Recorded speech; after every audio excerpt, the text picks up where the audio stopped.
So, do you wrestle with God? I think any of us that are honest and sincere would admit that there are times and seasons in our lives when we really wrestle with God. 3 weeks ago, we talked about the fact that it's always better to wrestle with God and to suffer through things with God rather than to go through them without God. And then 2 weeks ago, we talked about the fact that we need to really persevere through the hard times, even when we can't see a purpose in our suffering. Because even then, we know that God is for us, and we know that Jesus has prayed for us and is praying for us in the midst of those hard times. Last week, we were reminded that one of the things that brings a lot of suffering into our lives is this American game of the comparison game, where we're always comparing ourselves with other people. And, God has a race that is marked out for each one of us. And as long as I have my eyes on someone else's race, I'm not going to be content in my own race that God has marked out for me. Today, we're going to look at this subject of serving God's purpose. Now, Dr. Miles Monroe said the greatest tragedy in life is not death, but a life without purpose. But for the Christian, it is not just about finding a purpose in life. It is about finding God's purpose in your life, in the season in which you are in. That is one of the most rewarding things in life. It is the thing for which you and I have been created, to know God's purpose and to serve it. But that doesn't happen without some cost, and it doesn't happen without surrender and some suffering on our part. There are things we have to give up in order to fulfill and to serve God's purpose in our life. Now, some of you know, maybe not many of you, I don't know. My family certainly knows that if I was going to binge watch something on TV, it would probably be in the line of a home improvement show. I just love them. I love the old house. This old house. I love Fixer Upper and Hometown and Property Brothers and Fixer to Fabulous. And probably my favorite of all is Maine Cabin Masters, just because they're ordinary people and they do ordinary things, and it doesn't have to be a big fancy mansion and all of that. But so when I'm driving, and if I'm paying attention to what's off on the side of the road, I'm often paying attention to architecture and what's being built and how that was built and what it needs to be fixed up and all of those kind of things. And so last week when we were up in North Dakota, I drove by and saw something. I don't even remember what it was now, but I looked at it and thought about it for a while. And I finally looked over to Priscilla and I says, well, I don't think I'm ever going to be able to fulfill that dream of being able to, build or remodel my own house in this life because of the age I'm at and the condition of my legs and my knees and all of that and all of that. Well, God has used that interest in ministry settings for sure, in what He's called me to do. But I certainly have never been a carpenter or contractor or any of that. And now with my body and the shape it's at, it just can't do anything my mind thinks it should be able to do. So we're past that point. Growing up, my grandparents owned one of those old McDonald kind of farms. And they had 2 quarters of land. They had dairy cows and chickens and pigs and occasionally ducks and geese and turkeys, which were annoying. My parents ran a dairy farm with occasional pigs, and my duties, especially during the summer, were all things haying, and all year long it was all things milking cows. My brothers all had different kinds of things, but I was the one that milked the cows. Now, so much of my young life, I kind of dreamed of farming. Not so much milking cows, but farming. But even then, even when I was young, I knew that God had a call on my life even when I didn't want him to. I knew there was that call in the back of my head. Something else that you may have never thought of, that you wouldn't think preachers would ever think of, but many times I have wished that I could have had the opportunity to be a layperson. That's just kind of a strange desire that I have, but I have wanted so many times to say, oh, I wish I could be a layperson. And serve God and serve the pastor and serve the church without being the pastor. That's amazing how often that thought goes through my mind, but then reality sets in and I realize, oh, I am the pastor. Now, if I could have a couple of other lives on earth, I certainly would try giving farming or carpentry or contracting a shot at being one, along with being a good layperson. But I wouldn't trade in the life I have lived knowing that I am fulfilling God's purpose for me. But that has meant that I had to let some other purposes go by the wayside. But all of us, when we recognize God's purpose for us, none of us have given up any purpose like Jesus gave up to fulfill God's purpose for him. Jesus was the perfect role model of serving God's purpose in this world. He could have come with every right to demand, to expect, to be served, but instead he served and he ministered to people, the people around him. That was God's purpose for him. The Holy Son of God here on earth, and his purpose was to serve instead of to be served. And that's a good reminder that we should never, ever think that we are too great to serve God's purpose in the world. If Jesus could come down from heaven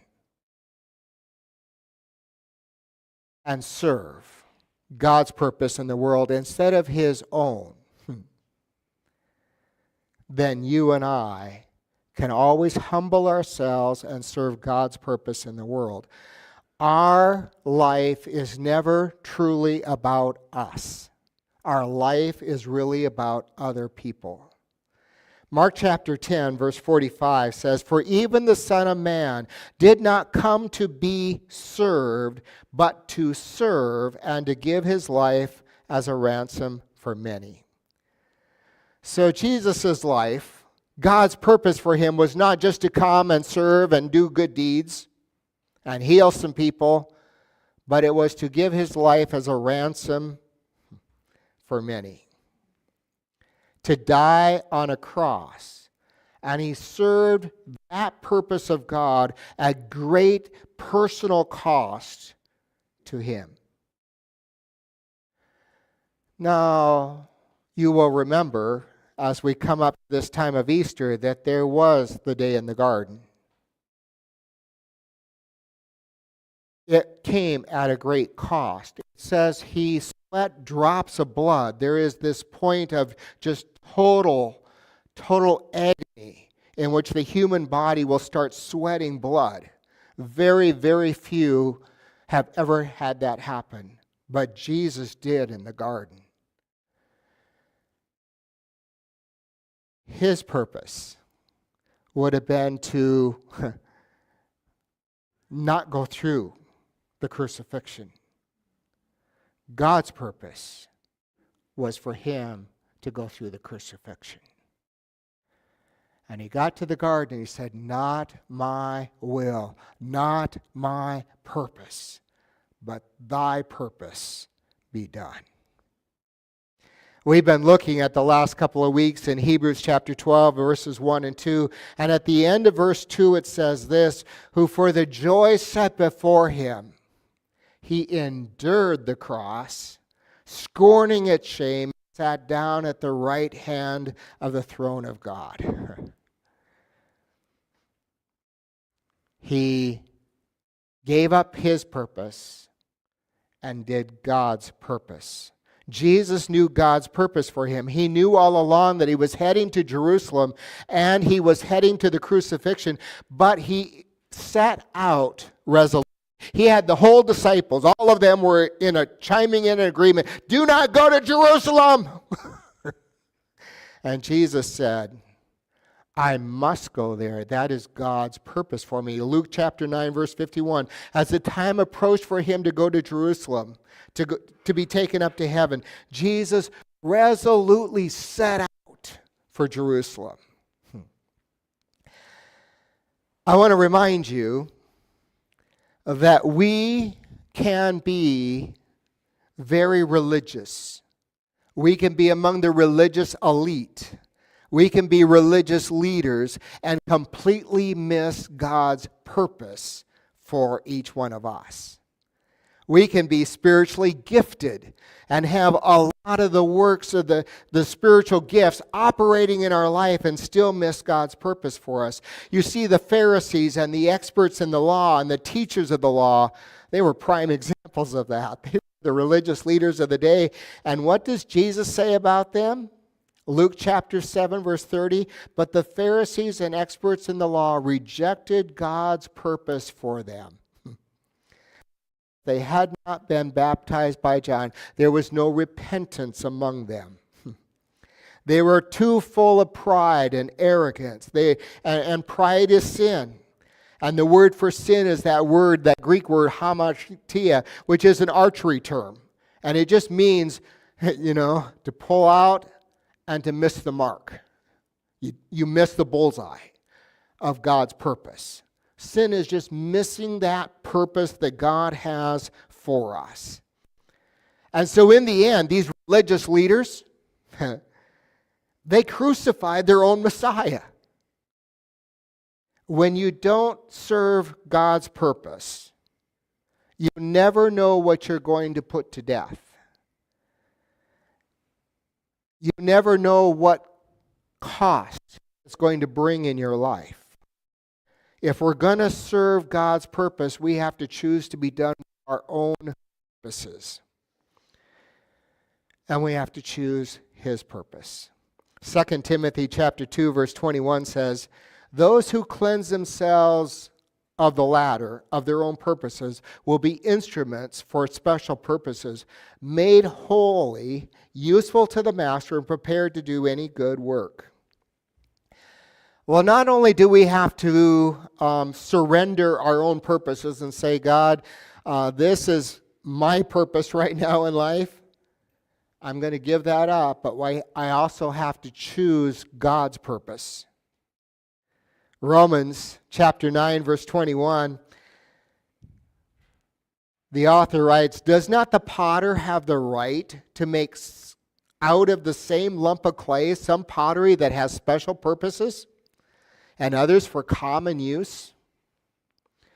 Last week, as we talked about playing that comparison game, that keeps us from running our own race well. And if we're looking around, we say, man, God made that person for special purposes. And God's purpose for me just doesn't seem as great as the purpose he made for that person.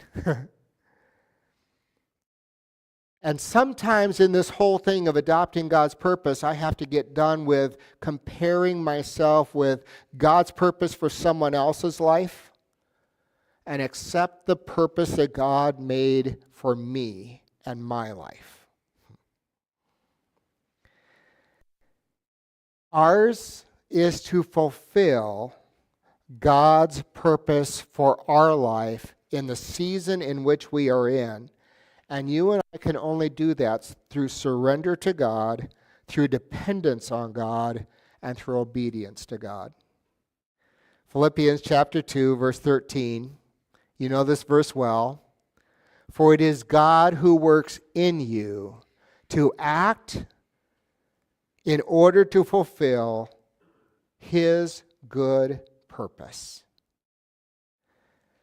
And we need to be reminded then that God can come along and help us fulfill his purpose when we just ask him to.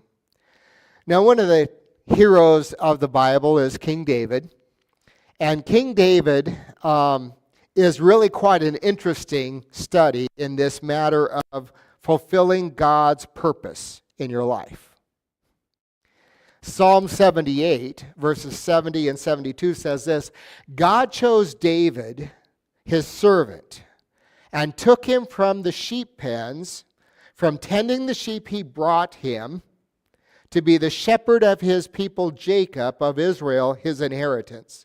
And David shepherded them with integrity of heart, with skillful hands he led them. Now I want you to notice there that it says, from tending the sheep he brought him. Who's he? God brought David some sheep when he was young to tend. That was God's purpose in David's life growing up, was that he was to tend sheep.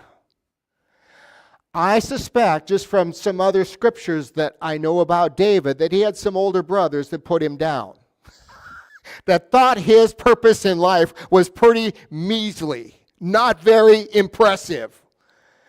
But you know what David did?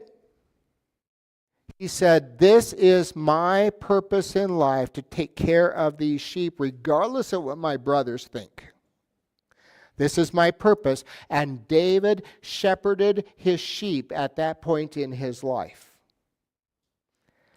And then it says, God took David from being a shepherd of sheep to being the shepherd of the people of Israel, to being a king. Now, not too many people go from being a shepherd to being a king.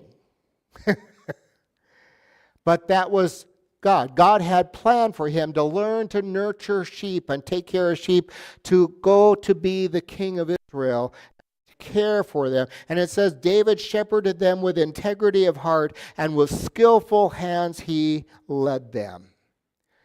But the thing is that there's at least a decade between David being a shepherd and David being a king. There were miserable, miserable years for David. Now, of course, there's the great story of David and Goliath in the midst of that. Right at the end of his shepherding sheep days, when King Saul should have gone out with all of his armor and attacked Goliath, but King Saul didn't want to do that. And it was God's purpose for David to kill Goliath. David was still young, he was still small, and he certainly would not have been the natural choice to go face Goliath, but it was God's purpose for him. And David slew Goliath, not with the armor of Saul, but with a slingshot and a stone. Mastered that, taking care of the sheep. But then you know the story, how the women started singing songs about David, and they weren't singing songs about Saul anymore. And Saul got very jealous, and Saul decided he wanted to kill David. And for more than a decade, I want that word to seep into your ears and just hang there. For more than a decade, David, the king of Israel, the man after God's own heart, was chased from one cave to another, living like a wild animal. For more than a decade, that was God's purpose for David. I mean, it could have been a lot shorter. But God's purpose for David was to be living like an animal, running from cave to cave, hiding from King Saul so that Saul didn't kill him. Not a very glamorous purpose from God in your life, especially after you've already been told that you're going to be the next king. And you know what David did? He served God's purpose well. Even though it wasn't flattering, Even though it wasn't rosy, even though it wasn't nice, even though it wasn't comforting, David served God's purpose. And in the midst of serving that purpose, he did not lose his integrity. He had opportunity to kill King Saul. And he went up while he was sleeping and just cut the corner of his robe off instead of killing him. And in the midst of a decade of miserable life, David served God's purpose and grew in character and grew in integrity and all of that. Psalm 57, verse 2 says, I cry out to God Most High, to God who fulfills his purpose for me. And in the midst of all of that decade, David writes that. And he says, to the God who fulfills his purpose for me. One of my favorite verses about David is Acts chapter 13, verse 36. And this is it.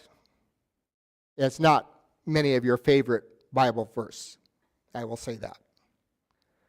Now when David had served God's purpose in his own generation, he died. He fell asleep. He was buried with his ancestors, and his body decayed. But I want you to hear those words. When David had served God's purpose in his own generation. In other words, there were generations before David. There were generations after David, and David knew how to just fit into what God was doing in his generation and to fulfill God's purpose for him then.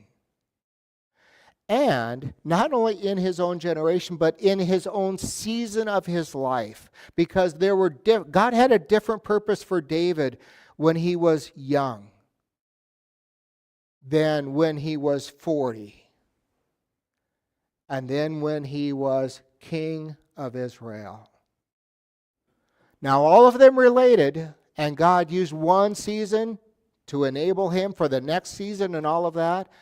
But God was faithful, David was faithful to fulfill God's purpose all the way through his life.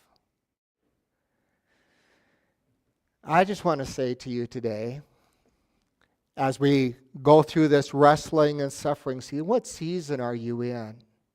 What generation are you in? What is God's purpose for you today? And don't worry about what anyone else thinks about your purpose. What is God's purpose for you? Grab a hold of that and run with it and trust. You know, if your heart is to serve God's purpose, He will lead you. He will direct you. And He will help you find your purpose. There may be seasons when you don't even understand His purpose, but if your heart's in the right place, He'll be working that out. Let's pray.